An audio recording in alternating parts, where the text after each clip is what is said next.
If you're watching this video, it probably means that NEET is really close. And yes, the pressure is real.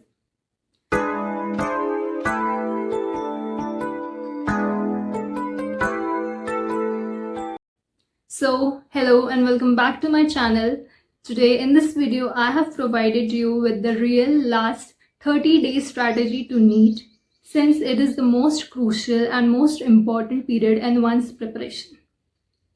But also let me tell you about myself that I also appeared for this exam in 2022, and in that I secured a government medical college. So without wasting any more time, let's just get into the video. And yes, also I have prepared like what all I need to tell you so that I don't wander away, from the main focus of the topic.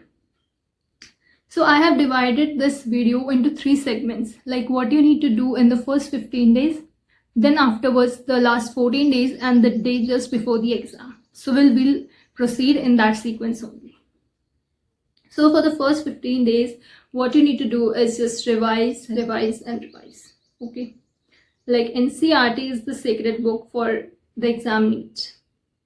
For biology, I'll tell you that you have to read your NCERT line by line at least 2 to 3 times in these first 15 days. And you should not just be reading it blindly. You should be able to recall what you are reading when you are solving the topic wise previous year questions. You should be able to recall from which line, from which chapter, from which topic this question is related to.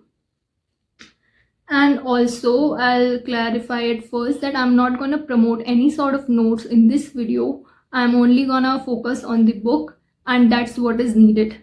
So it's not going to be about any perfect notes or from which notes to study about. Okay, then in biology we have covered that you should read it line by line 2 to 3 times, solve your topic wise previous year questions daily. Then talking about chemistry, again NCERT lines are your main questions for organic as well as inorganic chemistry, and you should focus more on the exceptions because they will surely provide you with more marks. And also practice your topic wise previous year questions.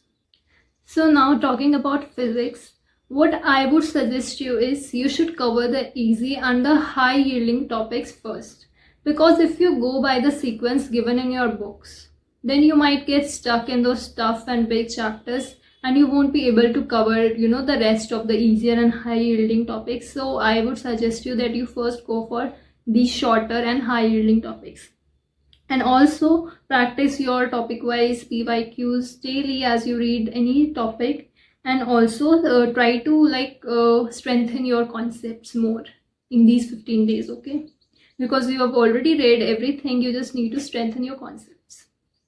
So this should be what this is what you should be doing in the first 15 days. Okay, just reading and doing the topic wise PYQs. Now for the last 14 days, you should give a mock test every day. Okay, and preferably in the same time as you would be giving the real exam, like from 2 p.m. to 5:20 p.m. you should be giving your mock test daily for the 14 days. And most importantly is you should also analyze your mock tests after you have given them, because if you are taking 2 to 3 exams to give the exam for mock exam, you should also be able to analyze it for about 2 to 3 hours thoroughly, and then only you will understand what are your topics that in which you are lagging behind, and you should revise those topics only. And apart from those topics, you can also revise other topics of your choice as well.